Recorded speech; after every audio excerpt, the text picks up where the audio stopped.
tenir. Comment je vais vous présenter cette-là? Sûrement, c'est peut-être les reptiles plus charismatiques qu'on peut trouver dans la planète.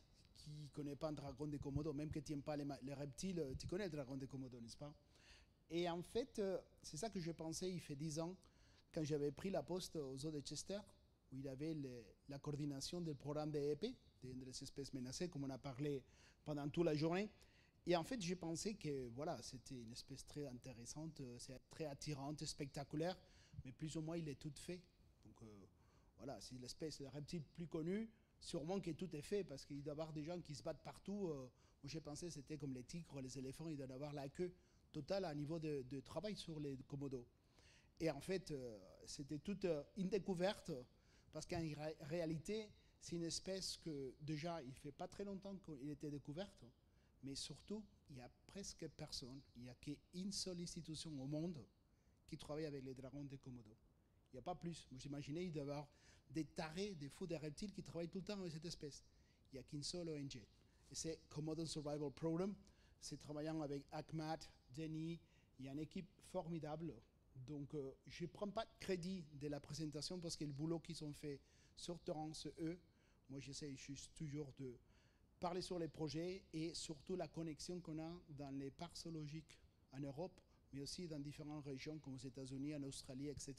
Mais le travail que vous allez voir aujourd'hui, c'est admirable qu'une ONG et une vraie ONG locale. Parce que des fois, on parle des ONG locales où il y a toujours un expat qui est à la tête du projet. C'est tous des Indonésiens. Les expats, en fait, ils nous appellent vous dispensables. Vous pourrez rester de côté. On fait le boulot. Et évidemment, il y a des collègues, Claudio Siofi, Tim Jessops, qui participent énormément dans la recherche avec eux. Mais tout le projet s'est fait du début jusqu'à la fin par eux. Donc je voudrais partager cette journée avec vous, surtout en travaillant un peu l'histoire un peu des dragons et des connexions qu'on a entre les programmes d'élevage en captivité et qu'est-ce que nous on fait comme parc zoologique pour aider ce projet. Donc ça, je vous laisserai à la fin de la présentation. Au début, je vais présenter un peu le dragon de Komodo. Et vous allez voir, il ne fait pas très longtemps qu'on connaît sur les dragons de Komodo. Déjà, il y avait une publication récemment où l'origine venait plus de l'Australie et qu'en fait, Komodo, Rinca et Flores, c'est plus une colonisation. Mais en fait, l'origine venait plus de l'Australie. Quand on voit quand il a été découverte, la description, il commence en 1900. Donc ça fait pas très longtemps. Dis donc, c'est un gros lézard. Hein. Donc, on a vraiment la raté pendant longtemps. Donc on a fait le tour du monde, on a fait plein de choses. Mais jusqu'à 1900, c'était que des légendes pour arriver là-bas. Il n'y a pas beaucoup. C'était en 1910 que vraiment ils ont commencé à avoir les premiers rapports, les premières descriptions. C'était en 1912 et c'était les premières expéditions. Et en fait, les premières expéditions, évidemment, c'était vraiment à la Daitari, tu vois, avec les chapeaux, les pièges, et essayer d'attraper des individus pour les ramener dans les parcs zoologiques ou les muséums. C'était les premiers spécimens qui arrivaient en Europe. Et c'était pas beaucoup. Il y a, en fait, des publications, il n'y a pas grand-chose. C'est très intéressant si vous avez l'opportunité de lire aussi les National Geographic de 1927, où il parlait sur l'expédition, au Douglas Burden, qui a fait tout ce livre. C'était très intéressant, mais ça fait 3 jours, ça fait 100 ans simplement. Quand on parle des espèces, que ça fait très très longtemps, alors qu'on a tourné autour du monde, et les dragons, il est passé par devant. On n'a même pas vu. Après, on a parlé sur la partie, donc déjà, vous voyez, dans les périodes de temps, ça ne fait pas beaucoup qu'on connaît les dragons de Komodo. Après, c'est un niveau de protection. On dit, bon, bah, dragon de Komodo, garanti, c'est sauvé. On parle aujourd'hui, Thomas il parlait d'un petit gecko, on parle vraiment des trucs, on dit, ouais, d'accord, ok, on l'a raté, on n'a pas sauvé. Dragon de Komodo, c'est fait. Il n'y a pas de souci, on ne doit pas s'inquiéter. On travaille avec des choses un peu plus complexes. Mais en fait, vous voyez juste qu'en 91, c'est UNESCO qui a déclaré le parc national des Komodo comme un site d'héritage mondial. C'était le premier parc qui était protégé, juste au début, à la fin des années 90. Au début des années 90. C'est juste qu'il commençait. Sûrement encore, désmythifier un peu les concepts des dragons, c'est qu'il doit y en avoir plein de livres, d'accord? On doit connaître tout sur la biologie. Bon, en fait, il n'y a que 2 livres, vraiment, des dragons de Komodo. Il y en a beaucoup. Si vous cherchez de Google, vous allez à Amazon, vous allez trouver beaucoup de livres. Mais c'est des coffee tables, c'est des jolis livres de biologie, des photos. Mais de deux vrais livres. Le premier, regardez la date, en 1981, c'était avec Walter Hoffinger. C'est la première publication qu'on a fait sur les travaux de biologie et les comportements de l'espèce. C'est vrai, la première personne qui a été sur terrain, il a récupéré les données. Ça fait 3 jours. J'étais gamin, donc ça fait rien de qu'on connaît vraiment sur la biologie de l'espèce. Donc tout a été assez neuf par rapport à cette espèce. Le deuxième que je vais me parler, c'est Biology and Conservation, qu'il était édité avec Claudio Soffi, plus sur la nouvelle biologie qu'on connaissait, et surtout la conservation de l'espèce. Et pareil, vous voyez, la publication, c'était très récente. Évidemment, après, il est sorti beaucoup de publications. Mais tout a commencé dans les années 90. Il n'y avait rien par rapport à les animaux. Il y avait juste quelques descriptions des animaux empaillés, des animaux au muséum, des mythifications sur l'espèce, mais il n'y avait presque rien. Donc c'est tout neuf par rapport aux dragons de Komodo. Et en fait, quand j'ai introduit cette présentation, j'ai parlé un peu à niveau de la conservation. Il y a en fait, c'était Tim Jessops quand il était jeune, il est un peu plus mûr maintenant, mais Tim il continue toujours à travailler sur les projets, surtout la partie écologique, et c'est lui qui a démarré l'idée d'avoir une ONG sur place pour continuer la recherche sur l'espèce. Il n'existait pas aucune organisation qui travaillait avec l'espèce d'une façon continuée. Parce que l'idée, c'est pas y aller, ramasser les données, mon boulot, il est fini. L'idée, c'est continuer avec l'espèce. Et c'est lui, à travers de son postdoctorat, qu'il a commencé à développer un modèle pour créer une étude continuée de l'écologie de l'espèce, surtout dans les parcs nationaux des Komodo. Et c'est avec lui, en travaillant, en collaborant aussi avec Claudio Soffi, qu'il est dans l'université de Florence, qu'il a travaillé surtout la partie génétique. C'était lui pareil. Il a commencé de rien. Il a commencé avec un master où il disait vous voulez faire quoi comme étude? C'était à l'université de Kent. Il dit je vais étudier les dragons de Komodo. Bon, son directeur de son projet, c'était mon directeur de doctorat. Et maintenant, on rigole. Parce qu'il disait n'importe quoi, mon gars. Tu ne vas jamais réussir à faire rien du tout avec ton master des dragons de Komodo. Juste qu'avec les permis, tu vas passer ton temps. Bon, il a réussi. Il a travaillé toute la partie d'écologie aussi. La partie génétique, c'est le deux maintenant qu'il est devenu plus les scientific advisors, qui donnent un soutien à niveau scientifique. Mais la ONG, il a commencé à démarrer du début des années 2007. Ça fait rien, ça fait 3 jours que vraiment on a un Komodo Survival Program. À ce moment, il n'y avait aucune organisation qui travaillait avec cette espèce. Dans toute l'Indonésie, mais dans d'autres projets. Évidemment, il y avait 1 ou 2 chercheurs ponctuellement qui étaient en Indonésie. Il a travaillé sur l'espèce. Mais d'une façon continuée, pour la conservation et la biologie de l'espèce, aucune jusqu'à ce moment. Donc ils ont démarré. Donc voilà, on a une ONG 2007, Komodo Survival Program. Ils ont commencé évidemment à travailler sur toute la partie, de comprendre toute la partie de la population à niveau du parc national des Komodo. Ça fait vraiment récent. Donc c'était toutes les études des piéçages. Si vous suivez un peu le monde des reptiles, c'est ces grosses pièges métalliques qu'il faut transporter avec un appât, avec un morceau de chèvre et essayer de les attraper. Donc vraiment, c'était un travail assez costaud, assez dur pour travailler pendant les dernières 10 ans et estimer une population autour de 2500 individus. C'est les grandes îles. On parle des Komodo, Rinca, Padan. 2500 Komodo, c'est tout ça qui reste en état sauvage. Vraiment rien à niveau comme un lézard. Une chose aussi, à niveau des études, cette ONG, et maintenant je vais faire un passage sur l'information que cette ONG il a développée merci à toutes ces études et des travaux directement sur le terrain. C'était par exemple que la taille des dragons de Komodo, c'est proportionnel à ça qu'ils mangent. Normal, comme moi, tu vois. Tu manges bien, tu es grand. Donc voilà, les dragons, c'était pareil. Donc c'est des animaux qui ils habitent avec une densité importante au niveau de densité des proies, comme les cerfs. La taille de l'animal, il augmente. Vous voyez, Rinca et Komodo, c'était des populations assez grandes parce qu'il y a des tailles de proies assez importantes. Donc on voit aussi qu'avec le temps, la taille de ces individus, il a descendu. Il y avait quelque chose qui se passait là-bas, que les individus, ils pourraient arriver à grande taille, mais il avait commencé à descendre. Peut-être il avait une persécution ou il avait un manque de proies. Ils ont travaillé aussi sur toute la partie à niveau de l'utilisation écologique, à niveau des éclosions, les juvéniles. Et en fait, on travaille presque avec 2 espèces. Les premières 3 années de la vie d'un dragon de Komodo, il est arboricole. Il descend jamais, et si tu descends, bonne chance, mon gars. Parce qu'il y a les adultes qui te cherchent. Donc, ils vont se faire attaquer par les adultes et ils vont se faire manger par eux. Donc, il passe les premières 3 ans à peu près de sa vie dans les arbres. Complètement un monde différent. Il faut se nourrir avec des œufs, des lézards, des geckos, de tous les animaux qu'il peut trouver dans la canopée, dans les arbres. Mais si tu descends en bas, tu cours. Il faut chercher si tu trouves des carcasses, mais cours, mon gars, parce que les grands, ils viennent te chercher. Donc, voilà un exemple par ici. Vous voyez un peu les vidéos. Vous voyez un peu les juvéniles qui courent un peu partout. Donc voilà où il passe sa vie, et c'est quand il commence à avoir les 3 ans, 4 ans, qu'il commence à être déjà un peu plus costaud, qu'il commence à s'aventurer un peu à descendre sur le sol, et aussi à essayer l'opportunité de chasser ou récupérer ce qui reste au niveau des carcasses des animaux qui ont été mangés par les adultes. Il faut dire que les dragons de Komodo, ce n'est pas un animal en groupe. Déjà, c'est le concept que des gens ils disent « Ah, bah, je vois qu'un seul dragon de Komodo. » Bah oui. En fait, si tu mets 2, ça bastonne.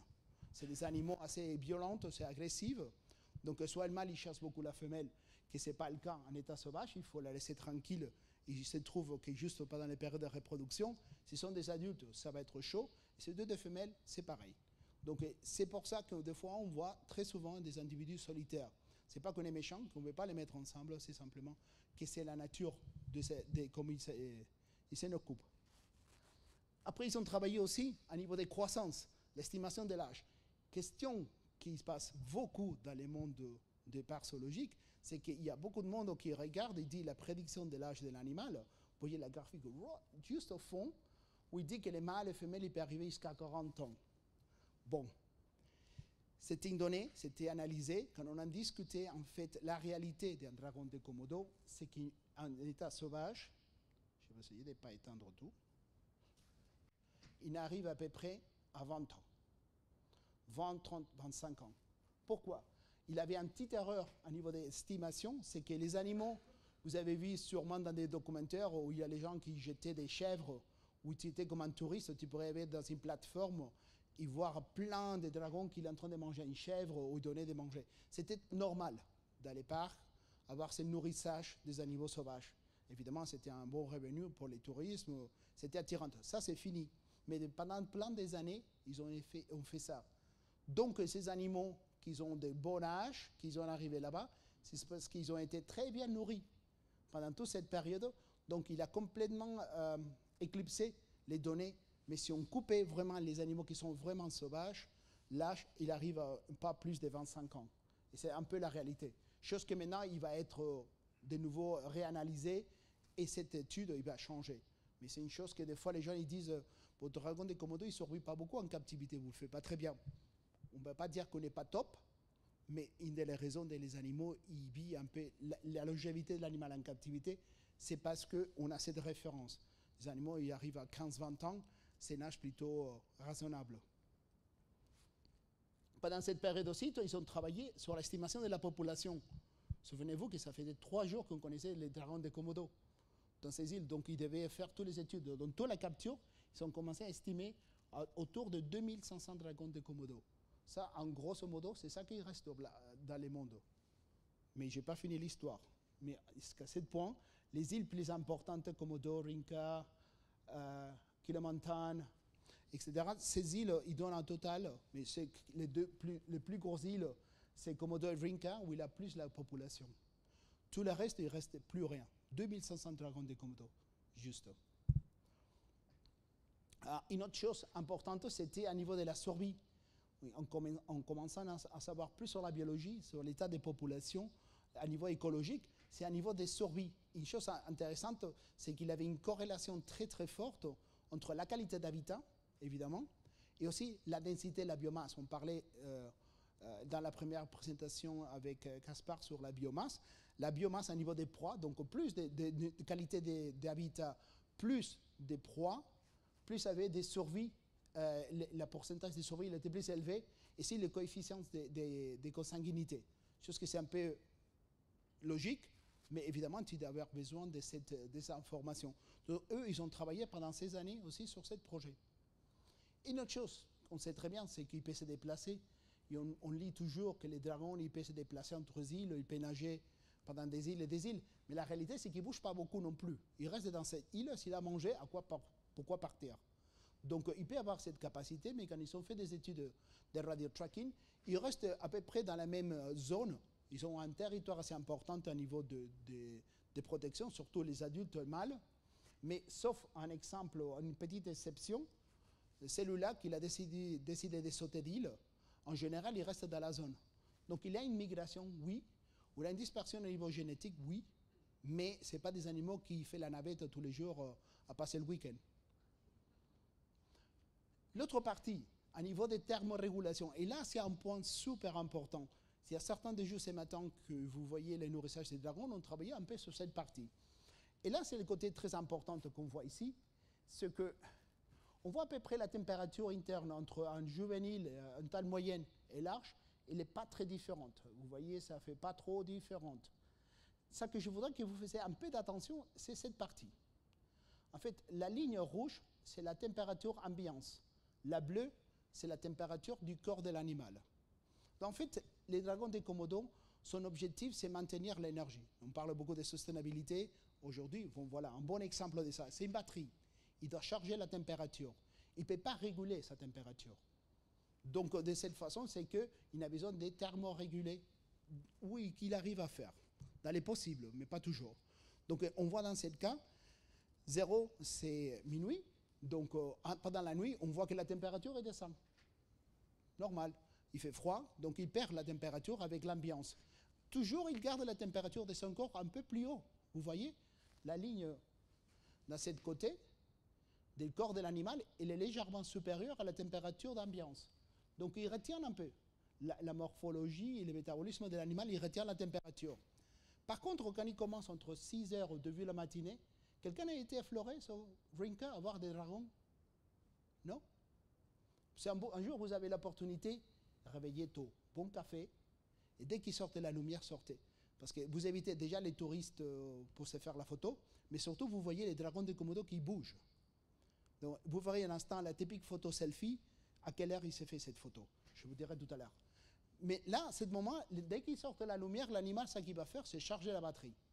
Donc, je me mets au soleil, je mets un soleil. Et pendant 2-3 heures, banc de soleil, je charge mes batteries. Et j'arrive à une température à peu près optimale de 32 degrés. Et à partir de là, ça peut monter. Mais s'il monte trop, je vais mourir. Donc, dans ce cas, ce qui se fait le dragon, il part à l'ombre. Donc, il va aller dans un côté pour maintenir cette température le meilleur possible. Parce que tu ne veux pas perdre la température. Tu vas passer tout le temps à te refroidir, à chauffer. Donc, voilà, tu tiens, d'accord? Et quand il devient la fin de l'après-midi, tu essaies de te cacher quelque part où tu ne perds pas trop l'énergie. Voilà la vie d'un dragon, à part de manger et se reproduire. Mais c'est déjà assez compliqué. Alors, on voit les dragons de Komodo. Les matins, ils partent, ils montent dans la colline. Donc, ces images, c'est typique de début de la matinée, au bord de la forêt, de ces animaux. Ils n'habitent pas dans la haute montagne, ils ne rentrent pas dans la forêt. Ils restent toujours dans les bords. Donc, c'est pour ça que les animaux, que la distribution, ils ne montent pas plus de 300-400 mètres d'altitude.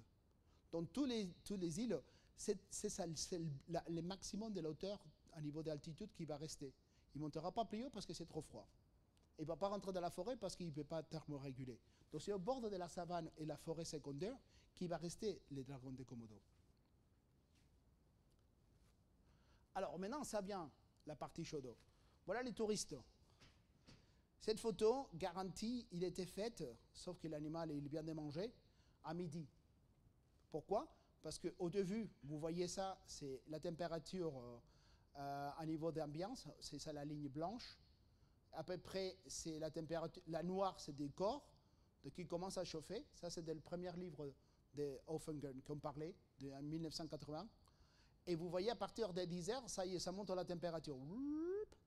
Et là, cette partie, ça commence à être chaud. Donc, qu'est-ce qu'il doit faire l'animal?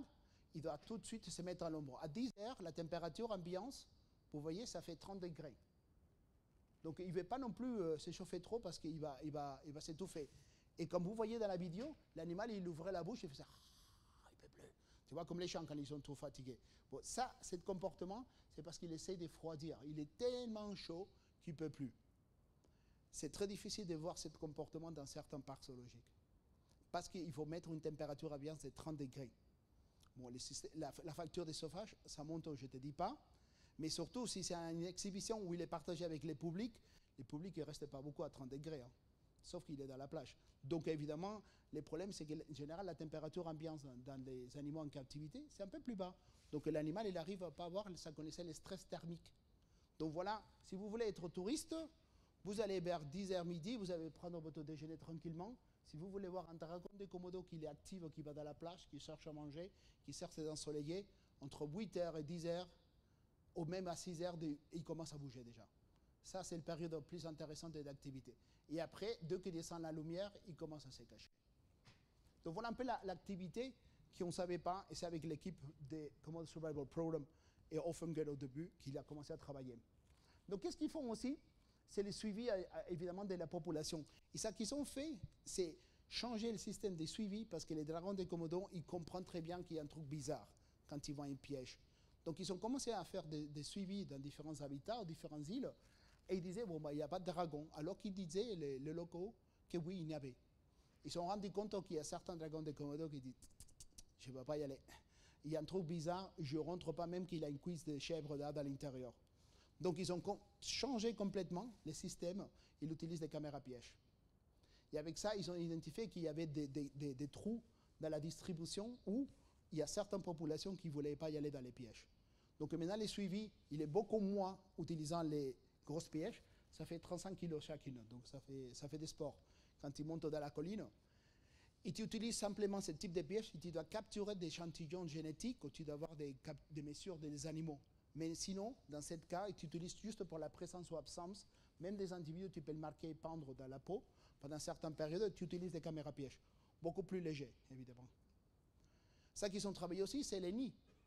Comprendre un peu la connaissance de l'espèce. On ne savait pas du tout. Et encore, on ne sait pas tout. C'est un des trous dans la connaissance. C'est sur tous les procès d'incubation et qu'est-ce qui fait la femelle pendant toute cette période. Ça qu'ils ont découvert que c'est plus de 60%. Ils utilisent cet oiseau qui c'est une poule un peu exotique, un mégapode. Vous voyez là-bas? C'est pas plus grand qu'une petite poule.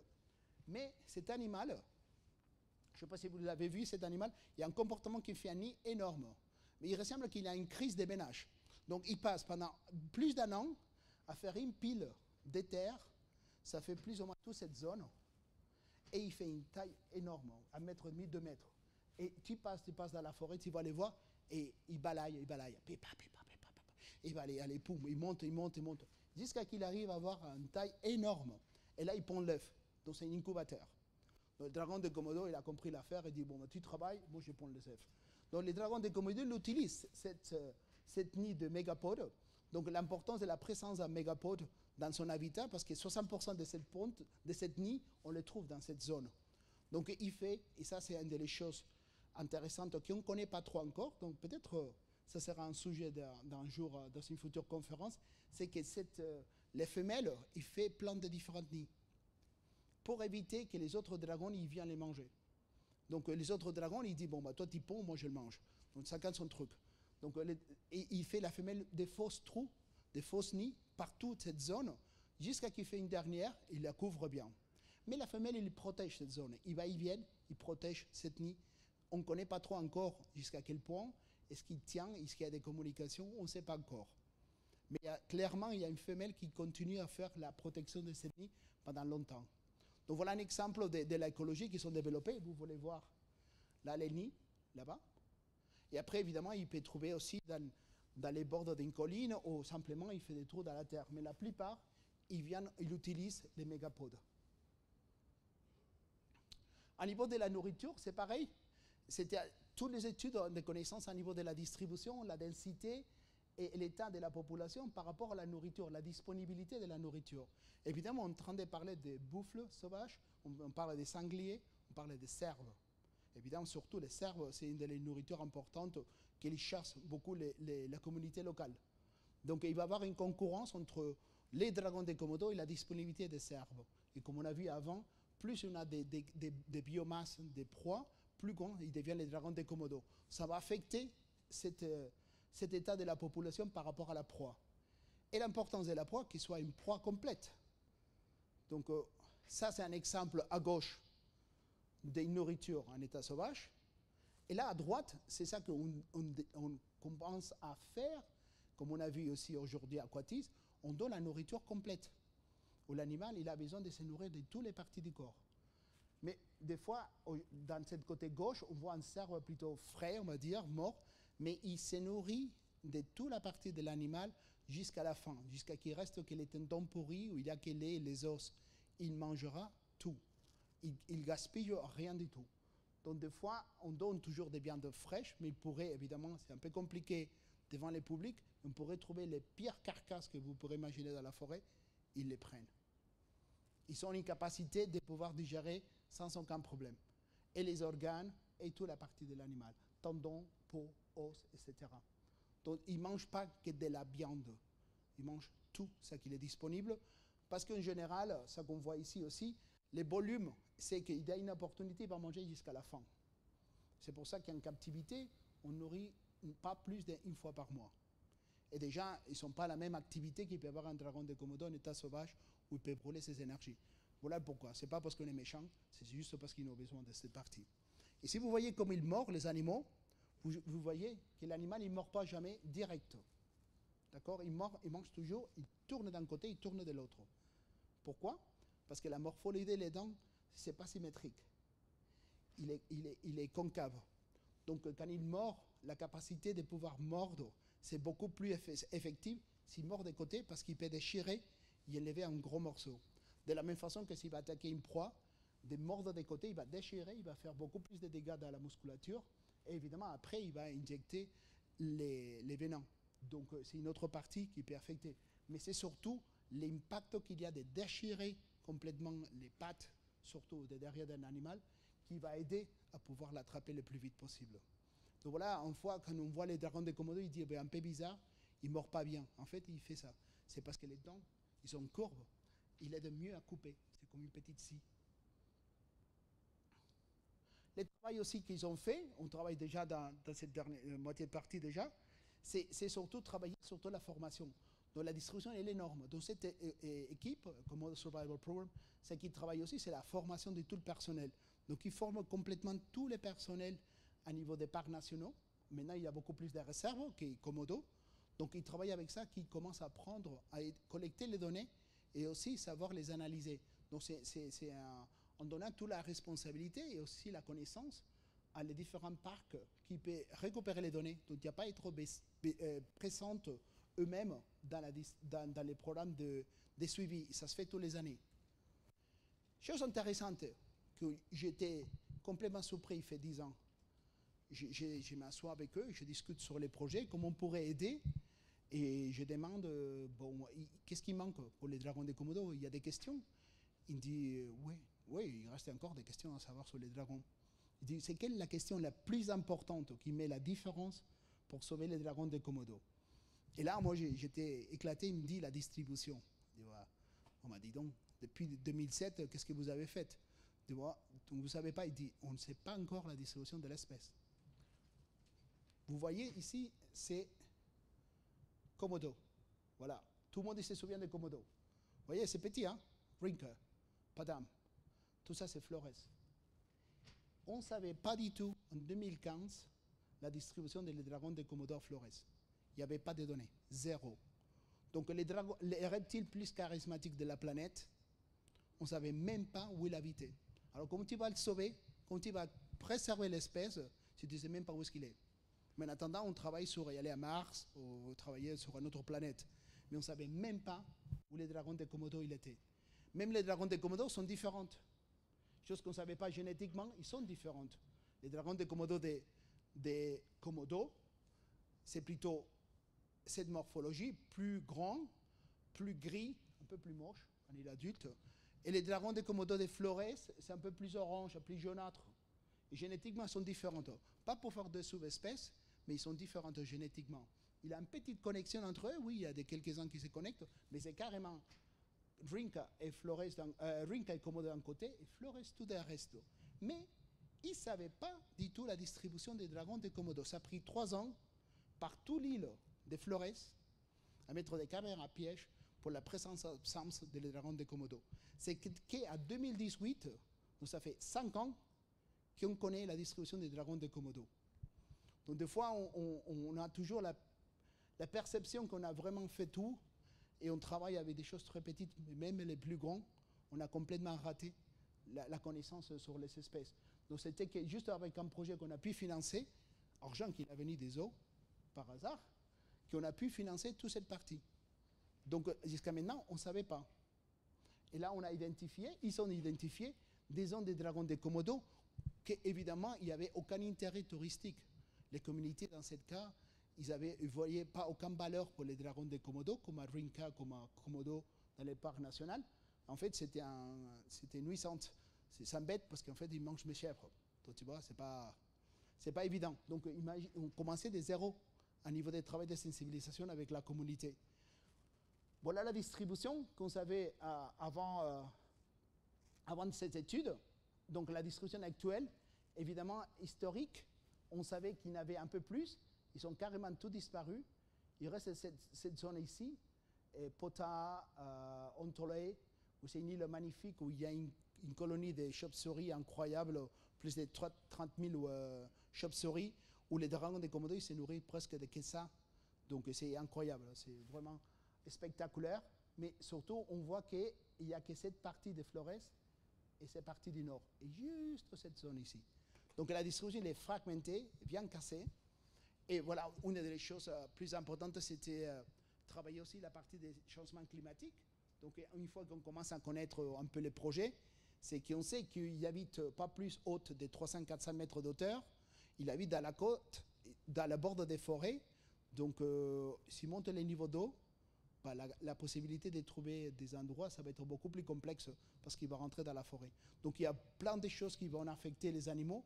Et voilà l'incertitude aujourd'hui de savoir comment ça va se passer dans l'avenir pour l'espèce.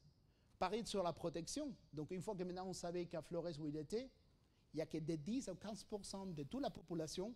Aujourd'hui, on croit qu'il y en a 1000 dragons de Komodo dans toute Flores. Vous voyez la taille tout petite de Komodo. Et Rinka, ça faisait 2500. Flores, tout ça, ça ne fait peut-être pas plus de 1000. Mais on ne connaît pas la population encore. Il vient d'être découvert où ils sont. Donc maintenant, il faut faire les études. Il y avait 35 à 40 au niveau de la communauté. Donc c'est tout le travail maintenant de travailler avec la communauté pour la protection. Mais c'est un statut beaucoup plus bas de protection. Vous imaginez qu'en plus, les dragons, il n'est pas en valeur à niveau économique. Si en plus, ça te mange ton chèvre, il ne s'est pas protégé, donc tu peux imaginer où il va l'origine des dragons. Et surtout, plus de la moitié, c'est dans des zones non protégées. Voilà dont il va leur objectif et la direction dans le futur de la conservation. Donc, en allant très rapide déjà dans cette partie, quelles sont les menaces principales? La conversion de l'habitat, les espèces invasives, dans ce cas les chiens sauvages, qui deviennent prédateurs. Des fois, ils attaquent les dragons, ils arrivent à les tuer, mais surtout, ils attaquent les proies, les cerfs, les sangliers. Donc, ces animaux, ils deviennent une espèce qui rentre en concurrence, mais aussi au niveau des prédations. Et les conflits humains, comme on a parlé juste avant, c'est des espèces qui ne trouvent pas de valeur, ni culturelle, ni économique. Donc, il faut travailler toute cette partie. Je vous donne juste les images de comment il a changé sur cette zone, les 3 zones de distribution des Flores. La partie jaune, c'est à niveau des cultures, et les rouges, c'est à niveau des développements des villages. Donc vous voyez, les jaunes, ils prennent tout de suite l'exploitation de l'agriculture. Ça veut dire que la savane et la forêt sèche, c'est parti, et toute la population, il commence à grandir. Classique. À niveau d'espèces invasives, pareil, on trouve avec les champs. Donc on commence à travailler maintenant avec la communauté, surtout Waiwul, la partie ouest de la distribution, où les champs ils commencent à être déjà suivis, ils sont colliers, ils sont marqués, éviter qu'il y ait des champs sauvages. Mais pas toutes les populations des dragons de Komodo Flores, aujourd'hui, ils se trouvent libres des champs. Donc on est loin de se trouver dans une situation favorable. À niveau des conflits humains, on se trouve qu'elle travaille avec la sensibilisation, donc c'est une équipe pas simplement que des biologistes, écologistes, forestiers, c'est ils travaillent aussi sociologues. Donc ils travaillent une énorme équipe avec la communauté, et la stratégie, elle est super, c'est qu'avant de commencer à parler avec la communauté pour les dire c'est quoi les recommandations pour protéger, le travail c'est à l'envers. Ils écoutent d'abord la communauté pour savoir c'est quoi ses besoins. C'est quoi votre problème? Qu'est-ce que vous avez besoin dans votre communauté? C'est quoi votre souci comme un village? Et avec cette connaissance, ils essayent de travailler la partie des recommandations biologiques. Alors comment on fait? Par exemple, un des grands soucis, c'est évidemment l'exploitation au niveau de l'agriculture, au niveau des bénéfices, au niveau des nourritures. Et c'est là où ils travaillent eux. Je vais vous le montrer dans un instant. Ça, c'est les projets à travailler. Donc évidemment, dans les prochaines années, on va travailler surtout la EASA, les eaux européennes. On travaille surtout la partie Flores. L'Association américaine des eaux et aquariums, ils travaillent surtout la partie des financements des RINCA et Komodo. Donc c'est pour ça qu'on parle beaucoup des Flores, parce qu'ils ont plus besoin qu'à Komodo et RINCA. Donc voilà les suivis de la population, donc ils commencent à travailler, il faut les capturer de nouveau, comme avant ils faisaient à Komodo et RINCA, pour avoir la capture, marquage et récapture, donc les suivis des populations. Il faut former tous les agents forestiers de la zone, travailler avec la communauté pour récupérer l'information sur les types de proies, la quantité de proies, avec des différentes méthodes, mais aussi former à niveau de comment mettre les caméras pièges. On travaille aussi évidemment toutes les différentes parties des invasifs, savoir la présence des chiens. Donc on travaille un par un toutes les couches des différentes menaces. La restauration de la zone forestière, donc des postes forestiers dans les différents parcs. Waiwul, en 2007, c'était le premier dans la zone ouest, mais ils ont développé un nouveau. Celui-là, j'ai eu la chance de les voir avant Covid, en 2019. Et en fait, c'est un centre, c'est un peu un centre des communes. C'était financé avec la partie Dragon de Komodo, mais c'était en pensant, c'était quoi les besoins de la communauté. Et dans ce cas, ils avaient besoin d'une exploitation agricole beaucoup plus soutenable. Ils l'utilisaient un an, 2 ans, coupaient, brûlaient, et ils faisaient à nouveau. Et ils travaillent beaucoup plus la partie compost, le système de rotation des différentes cultures. Et ça est devenu maintenant, ce centre, c'est propriété du village. Donc tu travailles cette zone, on se communique, on travaille avec eux. C'est eux qui ils travaillent avec ce projet. Et les programmes, ils commencent à partir ailleurs. Ils deviennent partie de la communauté. Ils restent toujours en contact, évidemment, on travaille. Mais ça devient un travail des communautés. C'est pour eux. Ce n'est pas un poste pour dire former, doctriner les gens. C'est juste pour les aider. C'est écouter pour savoir comment pouvoir donner des recommandations. Travail à niveau d'éducation, à niveau des communautés. Évidemment, on travaille beaucoup avec les écoles. Les enfants, ça va être les futurs qui vont comprendre la valeur des dragons de Komodo. Et évidemment, une partie, c'est la partie écotouristique. Un tourisme non de masse, pas un tourisme de selfie, un tourisme à un niveau sensible, où tu peux arriver maintenant, aller au nord de Komodo, où tu peux avoir, de Komodo de Flores, où tu peux avoir des endroits vraiment naturels, où il habite les dragons de Komodo, où tu peux faire tes plongées, où tu peux voir des chauves-souris, où tu peux voir des cacateux, tu peux voir plein de choses. Pareil avec les souvenirs. Les souvenirs que tu peux acheter à Flores avec la communauté, ils viennent des bois d'une forêt soutenable. C'est une bois pas cher, évidemment, des bois qui grandissent très vite. Mais à différence des différents souvenirs que tu peux trouver à RINCA et Komodo, tu penses que tu fais un grand service en achetant les souvenirs parce que c'est la communauté, et en fait, tu es en train de massacrer la forêt.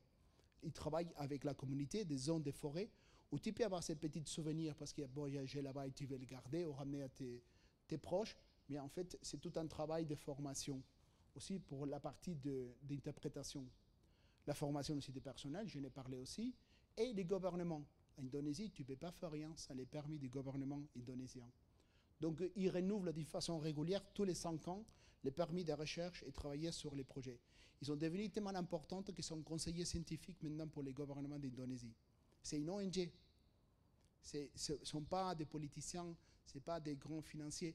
C'est juste une ONG qui a donné la crédibilité. Les gouvernements indonésiens, ils ont compris qu'eux, ils sont la source de l'information pour donner la gestion.